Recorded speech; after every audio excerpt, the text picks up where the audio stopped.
Ads లేకుండా latest episodes చూడండి.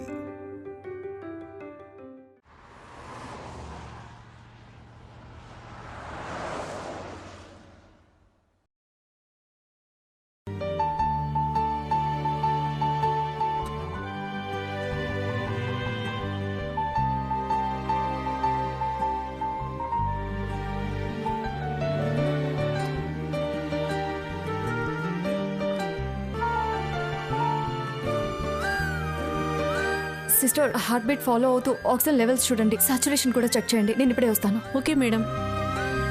Nurse, Amar గారికి ఫోన్ చేసావా? లేదు మేడం, ఇందాక మీరు మాట్లాడారు కదా. నేను మాట్లాడడం ఏంటి? మీరు కాల్ చేయాలి కదా. అవతల పేషెంట్ ప్రాణాపాయ స్థితిలో ఉన్నారు కదా. ఈ టైంలో నా గురించి వెయిట్ చేస్తూ కూర్చుంటే ఎలా? సివియర్ హార్ట్ స్ట్రోక్ వచ్చింది. అమర్ వస్తే కానీ ఆయన ప్రాణాలు కాపాడలేరు. దర్శని, నువ్వైనా తనకి చెప్పొచ్చు కదా. అంటే నువ్వు మాట్లాడావు కదా అని నేను కూడా. ఏంటమర్, మనం హాస్పిటల్ నడుపుతున్నాం అమర్. ఎప్పుడు ఎలాంటి కేసు వస్తుందో, ఎప్పుడు ఎవరి అవసరం పడుతుందో ఎవరికి తెలియదు. నువ్వు అందుబాటులో లేకపోతే ఇక్కడ అనవసరంగా ప్రాణాలు పోతాయి. ఆ నింద మన మీద పడుతుంది, మన హాస్పిటల్ మీద పడుతుంది. మన హాస్పిటల్ రెప్యుటేషన్ పోతుంది. ఏంటమర్, నువ్వు కూడా అంత రెక్లెస్గా ఉన్నావు?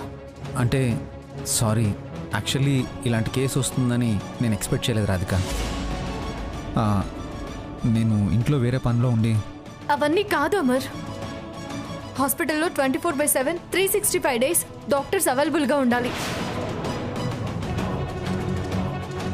పైగా అతనికి వచ్చింది హార్ట్ ప్రాబ్లం. నువ్వు తప్ప ఎవరూ సేవ్ చేయలేరు. అయినా ఎంతసేపు అని బ్రీతింగ్ అందించి నేను మేనేజ్ చేయాలి. ఇది too much Amar. I'm sorry Radhika, జరిగింది ఏదో జరిగిపోయింది. ఇంతకీ పేషెంట్ ఎక్కడున్నాడు? లోపల ఉన్నారు. సరేరా, వెంటనే వెళ్ళి చూద్దాం.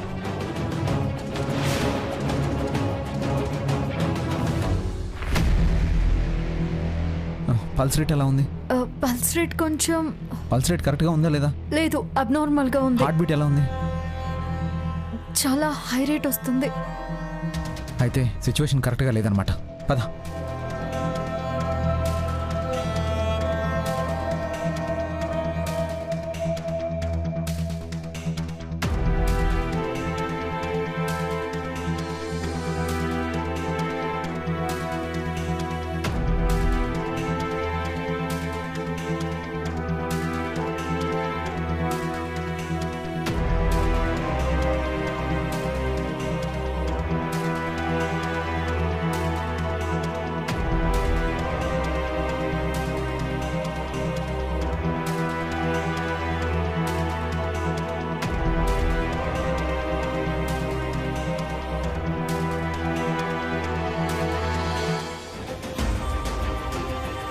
ఒకసారి check check.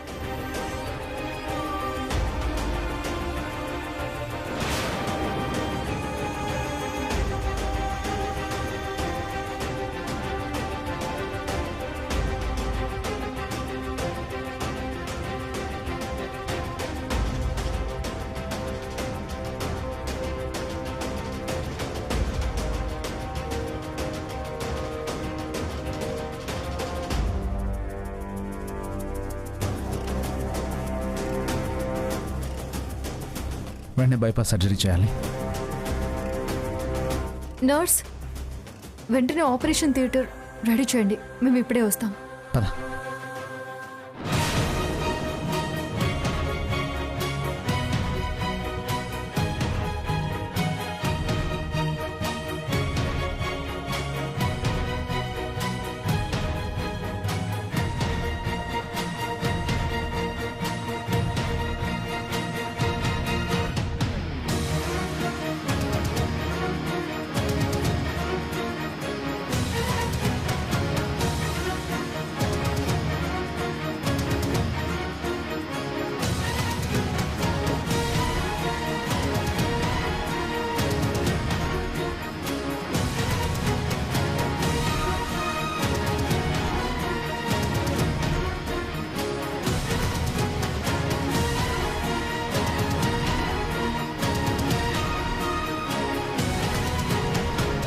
Congratulations sir. Congrats. Thank you. First surgery successful అయింది. క్రెడిట్ అంతా మీదే సార్. ఈ క్రెడిట్ నాది కాదు. నేను వచ్చేంత వరకు అతని ప్రాణాలు పోకుండా కాపాడారు కదా, ఆ క్రెడిట్ రాధిక గారిదే. ఆవిడ కాపాడకపోయింటే నేను వచ్చి ఏం చేసేవాడిని? నేను వచ్చి చేసిన అతడు ప్రాణాలతో బతికేవాడు కాదు. Anyway, thank you. Okay sir. Thank you so much. Thank you so much Radhika గారు. నా లైఫ్లో యాజ్ ఎ డాక్టర్గా నాకు తెలియకుండా నేను ఒక తప్పు చేయబోయే టైంలో నువ్వు నన్ను తప్పు చేయకుండా కాపాడావు. I'm very very sorry and thank you so much. పర్లేదు, వెళ్దామా? పద.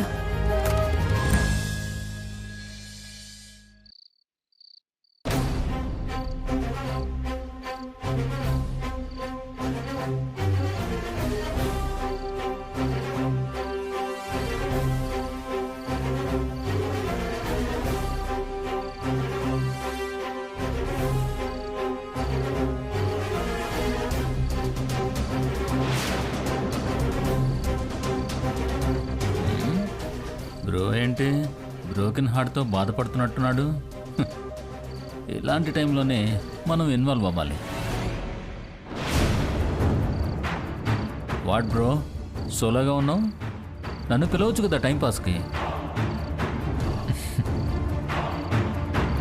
ఏంటి అంత నీరసంగా నవ్వావు? ఏం లేదు. సరే, ఎనర్జీ వస్తుంది. 2 పెగులే. వద్దు బ్రో. ఇంపోర్టెడ్ బ్రో, సరదాగా షేర్ చేసుకో. వద్దు ప్లీజ్. ఏంటి అలవాట్లేదా? అప్పుడప్పుడు. ఓ, తాగుతావు కదా, ఇంకేంటి మరి? కానీ ఇప్పుడొద్దు. ఓ, సిస్టర్కి స్మెల్ పడదా? ఏంటి బ్రో, ఏదో కోల్పోయిన వాళ్ళ ఉన్నావు? రాధిక ఫోన్ అటెండ్ చేయడం లేదు, కనీసం మెసేజెస్కి కూడా రిప్లై ఇవ్వడం లేదు. ఆడవాళ్ళంతే బ్రో. నా భార్యను చూడు, తను అంతే. ఇండియాకి వచ్చిన దగ్గర నుంచి నన్ను పట్టించుకోవడమే మానేసింది. అన్నింటికీ స్మైలేనా? సరే కానీ బ్రో, ఒక విషయం అడుగుతాను, తప్పుగా అనుకోగా? ఏంటి బ్రో అది? నువ్వు రాధిక ఇష్టపడే పెళ్లి చేసుకున్నారు కదా?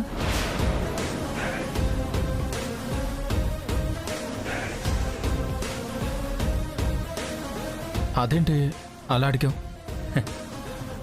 ఏదో తెలియని దూరం ఉంది బ్రో. అసలు మీ మధ్య ప్రాబ్లం ఏంటి? ప్రాబ్లం ఏమీ లేదే. అయినా మీకెందుకు అలా అనిపించింది? ఐఎమ్ నాట్ షూర్, కానీ మీరెంత ప్రేమగా ఉన్నా ఏదో డిస్టెన్స్ అయితే మెయింటైన్ చేస్తున్నారు అనిపిస్తుంది.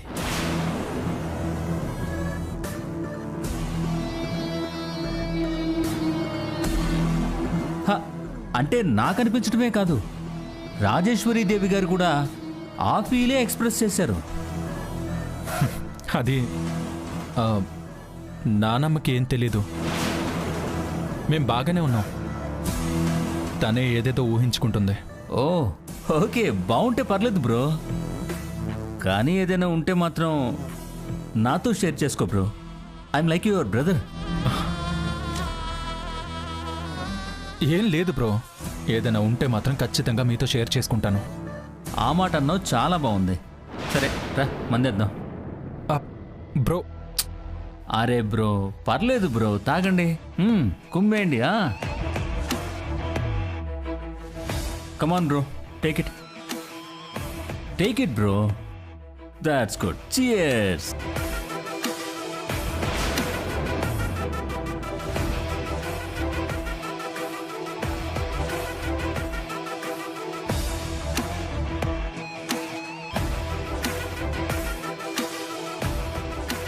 బ్రో, నువ్వెంత ఫోన్ చేసినా వాళ్ళు ఇచ్చినప్పుడే రిప్లై వస్తుంది.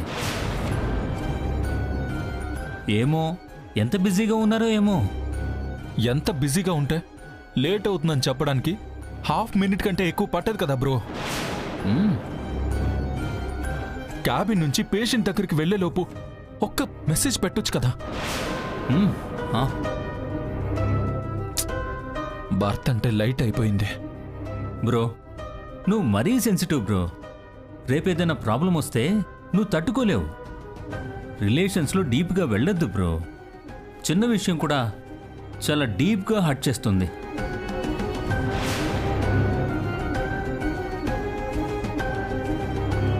అంటే పెళ్ళనేది ఒక కాంట్రాక్ట్ లాంటిది బ్రో. నలుగురు చూస్తుండగా తాళి కట్టాలి. నలుగురు గొప్పగా చెప్పుకునేలా సంసారం చేయాలి. నలుగురు పిల్లల్ని కని వంశాన్ని నిలబెట్టాలి. ఆ నలుగురు ఏమనుకుంటారో అని ఎన్ని ప్రాబ్లమ్స్ వచ్చినా ఫేస్ చేస్తూ వెళ్తూ ఉండాలి. ఇంతే బ్రో.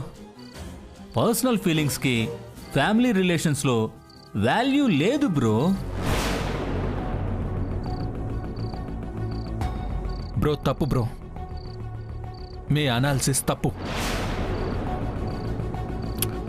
పర్సనల్ ఫీలింగ్స్ని ఫ్యామిలీ రిలేషన్స్లోకి తేవడం 100% తప్పు. ఎందుకంటే ఫ్యామిలీ అనేది మన పర్సనల్ బ్రో. వేరే ఫ్యామిలీ గురించి మనం ఆలోచించాం కదా బ్రో, మన ఫ్యామిలీ గురించే కదా మనం ఆలోచిస్తాం. నువ్వు చెప్పే నలుగురు ఎప్పుడూ ఉంటారు బ్రో.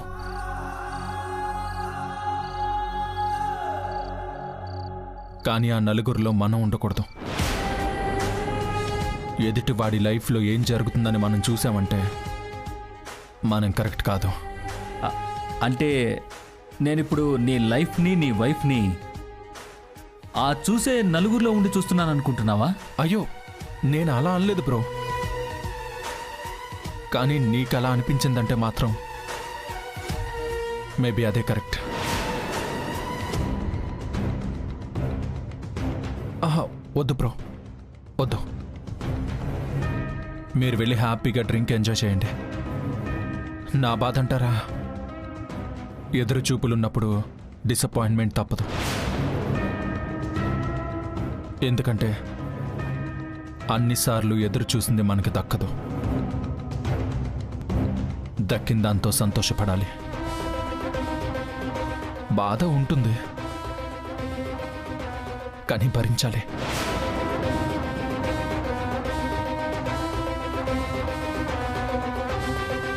బ్రో బ్రో తీసుకెళ్ళండి. Good night.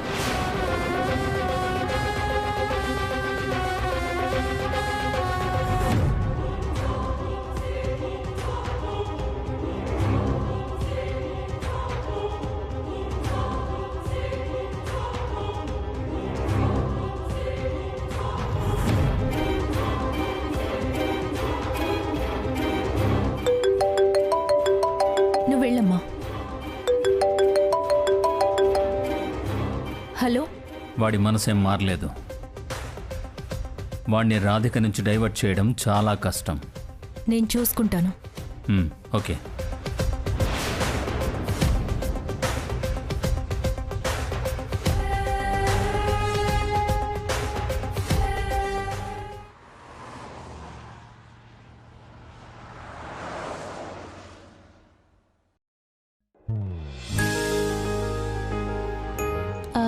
ఎనీవేస్, కాఫీ తీసుకోండి. Thank you.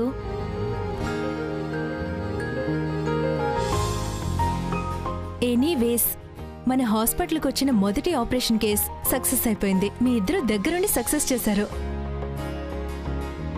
సో మన దగ్గరికి ఏ ప్రాబ్లంతో వచ్చినా సరే, ఏ ప్రాబ్లం అయినా సరే మీరు సాల్వ్ చేయాలి. అండ్ మీ ఇద్దరు ఇంత టాలెంట్తో, సీరియస్నెస్తో పనిచేయాలని నేను కోరుకుంటున్నాను. అండ్ ఫస్ట్ ఆపరేషన్ సక్సెస్ అయినందుకు గాను మీ ఇద్దరు ఆ కాఫీని చీర్స్ కొడుతూ ఒక ఫోటో తీసుకోవాలని కోరుకుంటున్నాను.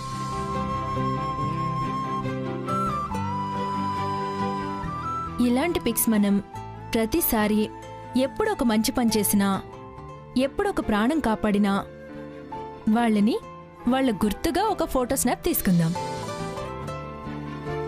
This is for all.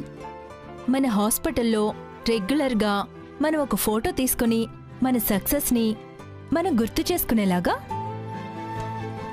ఆ ఫోటోస్ని మెమరీస్ లాగా మనం మన ఆల్బమ్స్లో భద్రపరుచుకుందాం. చియర్స్ కొట్టుకోండి.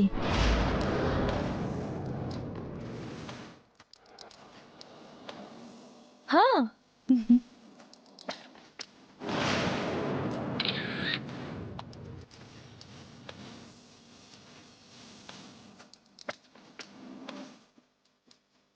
హా.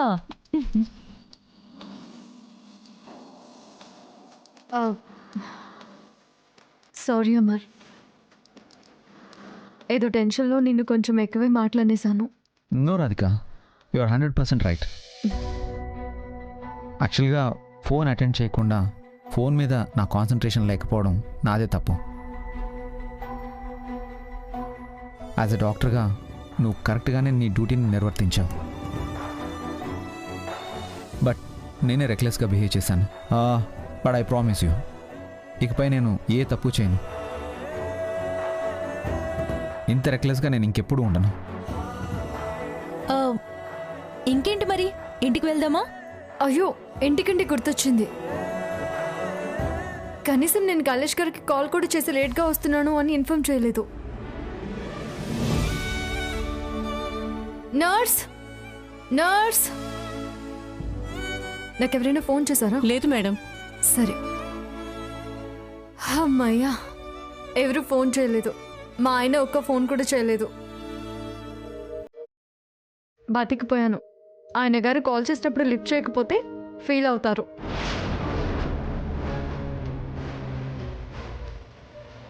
ప్రతి క్షణం కాల్ చేస్తూనే ఉన్నాడే, మెసేజ్లు కూడా పెడుతూనే ఉన్నాడే. అవన్నీ నేనే డిలీట్ చేసేసాను. ఇప్పుడు నువ్వు ఇంటికి వెళ్ళాకుంటుంది. ఓకే దర్శిని, ఇంక నేను బయలుదేరుతాను. బాయ్ అమర్. సరే బాయ్. ఓకే.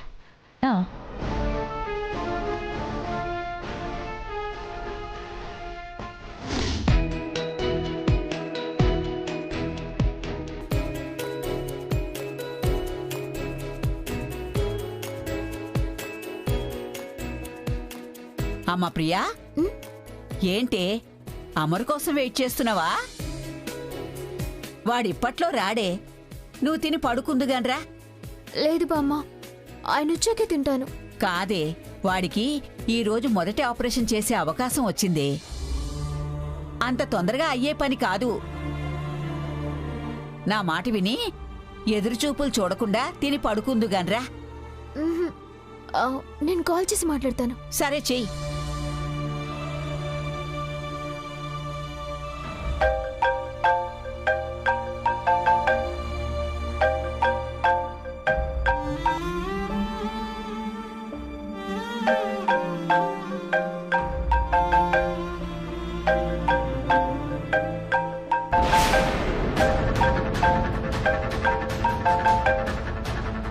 నేను మాట్లాడతాను.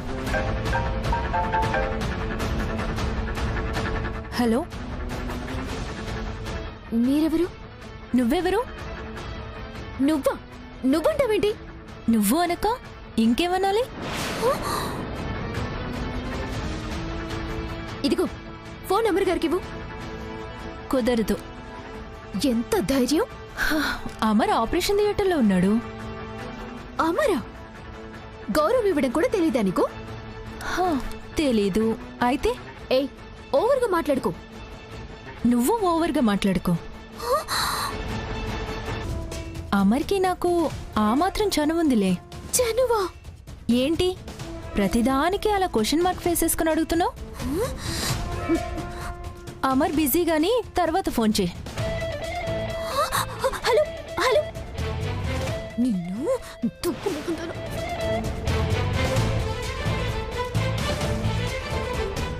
నేను చెప్పానా వాడు బిజీగా ఉంటాడని? పద తిని పడుకుందాం. నేను రాను. నేను హాట్ అయ్యాను. ఆయన రావాలి. అదెవత్తో, అది ఎందుకు ఫోన్ ఎత్తిందో, ఆ చనువేంటో నేను అడిగి తెలుసుకోవాలి. చూస్తాను. బామ్మ, నువ్వు వెళ్ళి తిను.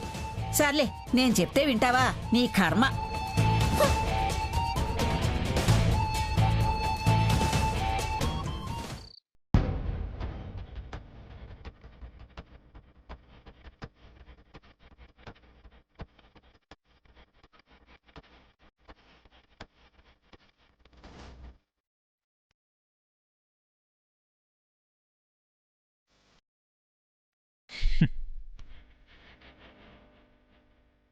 10 calls, no single reply.